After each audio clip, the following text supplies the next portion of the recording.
Maaf, tadi setelah dunia itu ada alam apa? Kubur. Sebelum pindah ke akhirat, pertengahannya ada alam kubur.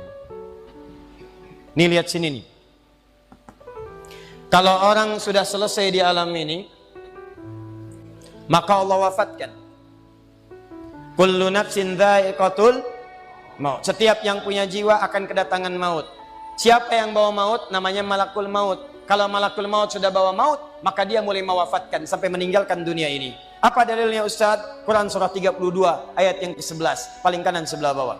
Qul yatawaffakum malakul mautil ladzi wukkila bikum. Kata Allah, katakan Muhammad kepada semua umatmu, setiap yang punya nyawa itu akan diutus malakul maut untuk mencabut nyawanya.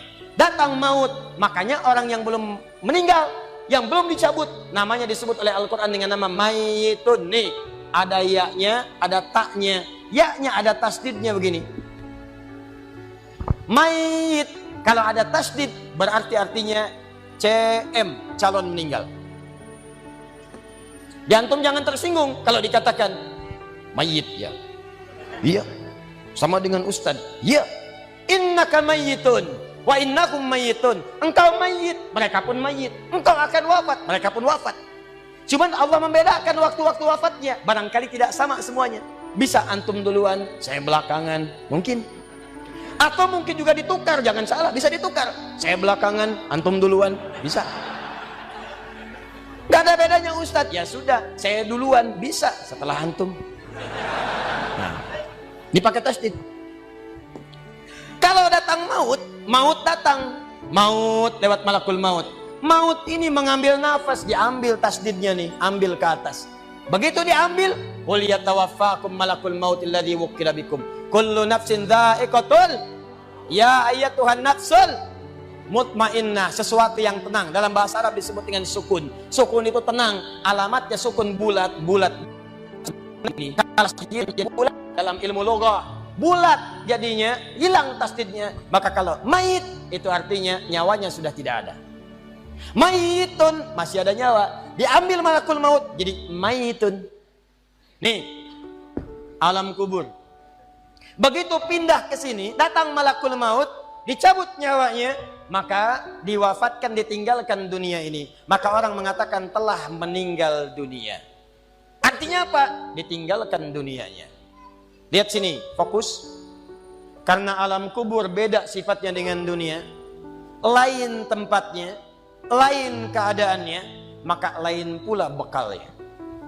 Jangankan alam kubur, beda tempat di dunia saja sudah beda keadaannya. Anda orang Indonesia ingin datang ke Malaysia, kalau bekalnya tidak ada Anda bawa, tidak akan mungkin Anda bisa masuk. Apa di antara bekalnya? Ada paspor yang mesti distempel begitu masuk imigrasi. Pergi lebih jauh lagi, misalnya saya pengen ke Australia, maka Anda harus ngajukan untuk mendapatkan visa. Lebih jauh ke Amerika, visanya bisa lebih sulit lagi. Maka bagaimana dengan alam kubur yang sifat keadaannya beda dengan dunia? Makanya bekalnya pun tidak akan sama. Jadi kalau Anda cuma mengumpulkan bekal dunia, maka semua bekal itu akan ditinggalkan saat di dunia. Maka orang mengatakan meninggal dunia, maksudnya meninggalkan dunia dengan semua bekalnya. Nih, maaf ya, jam dunia, baju dunia, handphone dunia, gelas dunia.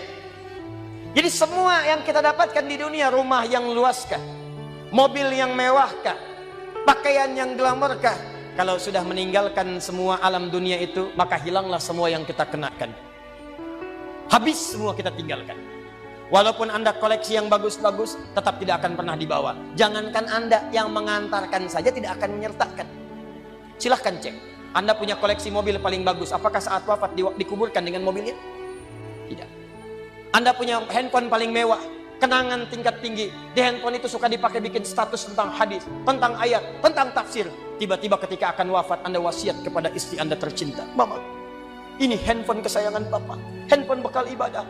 Tolong kalau meninggal, kuburkan dengan handphonenya. Kalau Mama kangen, di sekolah aja.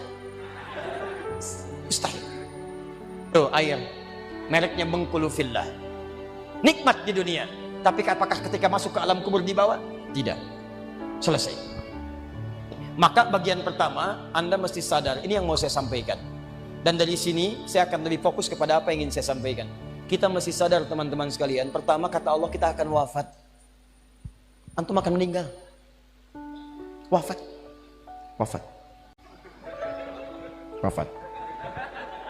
Wafat. Jadi antum kalau melihat di cermin tuh, ngaca dulu, ngaca, tunjuk wajah antum, wafat. Kamu akan wafat. Ketika Anda sadar Anda akan wafat, meninggalkan dunia ini, maka Anda mesti paham, udah punya bekal belum untuk pulang? Udah punya persiapan belum? Jangan-jangan Anda sibuk menyalakan rumah dunia Anda. Begitu padam listriknya, sibuk telepon PLN, telepon ini, telepon itu. Masuk ke alam kubur nggak ada cahaya, mau PLN mana yang dihubungi? PLN yang datang malaikat mungkar. Man rabbuka? Siapa Tuhanmu? Siapa nabimu? Apa kitabmu? PLN. Gelap. Gelap dan gelap. Karena itu orang-orang yang tidak siap dengan kehidupan berikutnya, maka mohon maaf, dia akan merasa ketakutan ketika meninggalkan dunia ini. Bahkan ada yang saking takutnya, malaikat langsung bergerak untuk memaksa dia cepat meninggalkan tubuh dunianya. Muncul Quran surah ke-8 ayat ke-50. Kata malaikat, akhriju anfusakum. Kamu ini susah banget pulangnya, maka dipukulin oleh malaikat. Pukul, pukul, pukul, pukul. Teman-teman, karena alam kubur itu bekalnya bukan bekal dunia, maka Anda tidak akan pernah bisa membawa cahaya dunia ke alam kubur. Maka saya ajak Anda pada malam hari ini, coba ayo kita berubah. Tolong pikir baik-baik, tidak akan ada yang abadi. Dan besok pun belum tentu hidup. Demi Allah saya katakan, Allah bisa mewafatkan kita pada malam hari ini. Saya cuma mau tanya sebentar aja renungkan. Tolong tanya pertanyaan saya ini, tanyakan pada diri Anda sebelum tidur. Kalau Allah wafatkan Anda pada malam ini, sudah siapkan Anda dengan bekal pulang Anda kepada Allah. Karena itu hukum mengatakan, orang yang tidak punya bekal, maka dia tidak siap untuk mudik. Tuh lihat Ramadan tuh. Ntar sebentar lagi, tersisa tinggal 2-3 bulan ke depan, datang bulan Ramadan. Begitu di ujung Ramadan, orang semua siap-siap mudik. Demi Allah saya katakan, saya pernah mengadakan survei kecil-kecilan. Saya tanyakan pada sementara orang yang tidak mudik. Saya tanya, kenapa nggak mudik?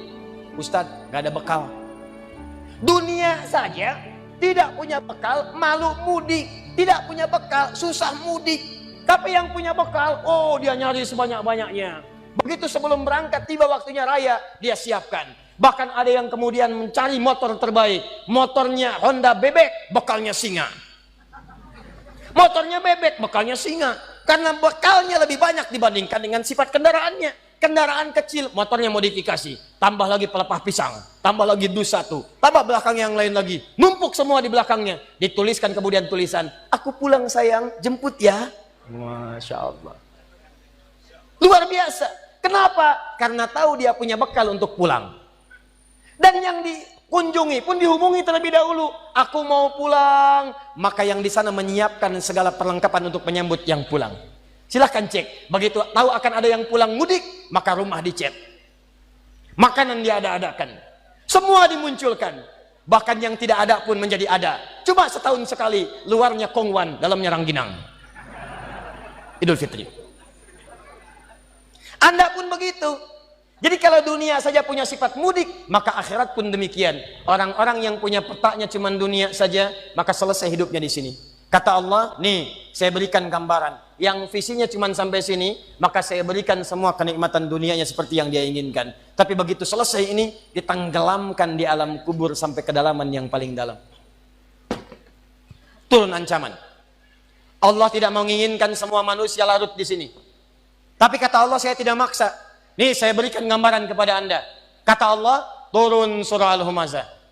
Wailul likulli humazatin alladzi jama'a malahu wa yahsabu anna malahu akhlada. Kata Allah, hei yang terlampau sibuk dengan dunia. Suaminya sibuk cari harta, hitung lagi, hitung lagi, hitung lagi. Istrinya sibuk kumpul-kumpul dengan sesamanya, cuma membicarakan harta suami. Sosialita yang senang dengan kumpul-kumpul saja, tidak ada manfaatnya, cuman ngobrol, cuman gibah, cuma macam-macam. Makanya ketika menyebutkan kalimat saling cela, saling ngobrol, menggunakan tak marbutah. Tak marbutah menunjuk pada perempuan. Wailul likulli humazatil lumazah, pakai tak, sedangkan tak sifat menunjuk pada perempuan. Muslim laki-laki, kalau ingin jadikan perempuan tambah tak di ujungnya, muslimah. Mukmin laki-laki, perempuan mukminah. soim laki-laki, perempuan, wah itu dia. Sesuatu yang kokoh, kuat, berwibawa, mantap, punya tenaga. Makanya tanda-tanda laki-laki pun beda. Punya kumis, laki-laki berkumis, perempuan tidak.